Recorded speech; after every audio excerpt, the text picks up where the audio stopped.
जबरदस्ती भी पुण्य कराया जाए तो उससे लाभ होता। सर जॉन वुडरॉफ का नाम सुना? कलकत्ता हाई कोर्ट में जज थे उस समय, एक ही हाई कोर्ट था पूरे देश में, कलकत्ते में। वहाँ एक जज थे, नाम था सर जॉन वुडरॉफ। एक बार एक भारतवर्ष का आदमी सर जॉन वुडरॉफ से मिलने गया। उस भारतवर्ष के आदमी ने कहा, धोती कुर्ता में वो आदमी गया, नाम बाद में बता देंगे। कहा कि वेल मिस्टर जस्टिस, मैं हिंदी में बोलता हूँ। कहा कि सुनिए जज साहब, हमारे एक शिष्य ने खून नहीं किया है, आज आपके न्यायालय में उसका केस आया है, उसको फांसी नीचे हो गई है, आप उसको माफी दे देंगे? अंग्रेजी में उसने कहा उस जज, भाई आज जो जज साहब के यहाँ कोई बात कहने जाए तो वो अरेस्ट होगा। वो जमाना था साहब। सर जॉन वुडरॉफ ने कहा गेट आउट, बाहर जाइए। कहा कि जज साहब मैं जा तो रहा हूँ, लेकिन आपको ये बात कह देता हूँ कि उस मेरे शिष्य ने खून नहीं किया है, गलत आरोप उस पर लगे हैं और आप उसके केस को एडमिट करेंगे और क्वीन एक्विटल देंगे आप। कहा गेट आउट। सर जॉन वुडरॉफ लिखते हैं, वो पूरी तरह याद किए हुए हैं कि दूसरे दिन यह मामला है और इसमें जजमेंट देना है कि केस एडमिटेड। एडमिट होगा तब ना फांसी होगी उसको।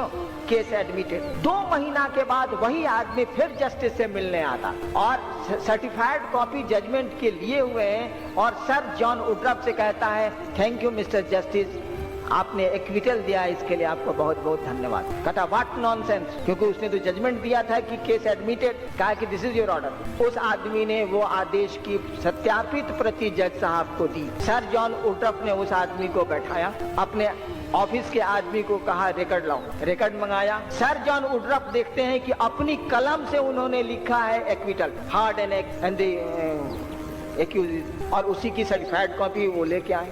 15 मिनट 20 मिनट तक सर जॉन वुडरॉफ सोचते रहे। उसके बाद सादा पन्ना खींचा।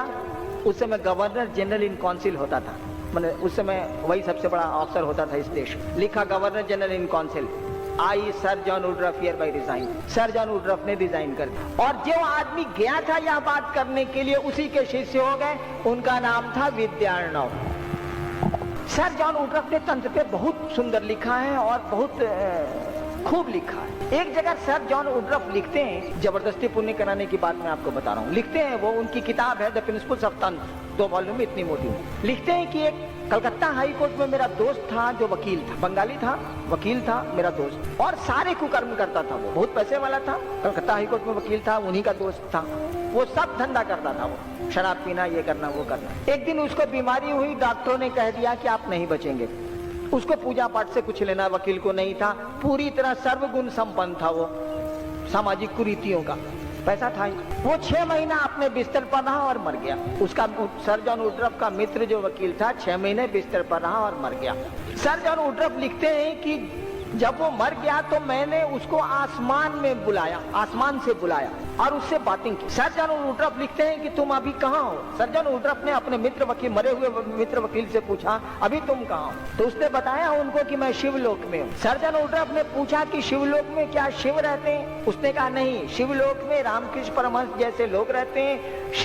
शिवलोक का कोई आदमी शिव के पास नहीं जा सकता, शिवलोक में शिव नहीं रहते। कहा कि तुम शिवलोक में कैसे चले गए, तुम्हारा तो सब धंधा खराब था। कहा कि जानते हैं जब हम 6 महीना बीमार रहे तब तो कहीं जा नहीं सकते थे, तो मेरी पत्नी क्या करती थी, कभी रामचरितमानस, कभी गीता, कभी महाभारत, सब बंगला में है, सब ले लेके पढ़ के हमको सुनाया करती थी। और तो मैं बिस्तर पे पड़ा था, कुछ कर नहीं सकता था, कहीं जा नहीं सकता था, लाचारी पत्नी पढ़ती रहती थी, मैं सुनता रहता। मरने के पहले तक मेरे भी कुछ भाव जग गए परमात्मा के प्रति, और देखिए ना, मुझको प्रेत लोक में जाना चाहिए था, मैं शिवलोक। मैं आपको कह रहा था जबरदस्ती भी पुण्य कराइए, जबरदस्ती भी महादेव का चेला बनाइए, अपना पॉकेट खर्चा करके चाय पिला के भी उसको राय दीजिए कि हे महादेव तो गुरु हैले ने, जरा मान के देखो ना क्या लगता है। रात में सोते समय ही बिस्तर पे कहना, याद करके उनकी तस्वीर को, उनके पांव पर अपने मन को ले जाके मन ही मन प्रणाम करके कि हे महादेव आपके हम चेला हैं, आप हमारे गुरु हैं, हम पर दया नहीं करिए। इतना करने में क्या लगता है भाई साहब? इतना उस शिव को निवेदित करने में क्या लगता है कि आप तो बाप मेरे हैले हैं, चलिए आज से एक और रिश्ता बनाया। गोविंदनाथ ठाकुर कहते हैं ना, आमी नटराजेर चेला, चित्ता का से देखची खेला, बांधन खोलेर सीखची साधन, महाकालेर त्रिशूल नाचे। मैं नटराज का चेला हूँ। अरे भैया, कोई आदमी को गुरु मानते हैं, उससे बड़ा तो गुरु होता ही नहीं है। कम से कम मन में तो खुशफहमी रहेगी ना कि साला महादेव के हम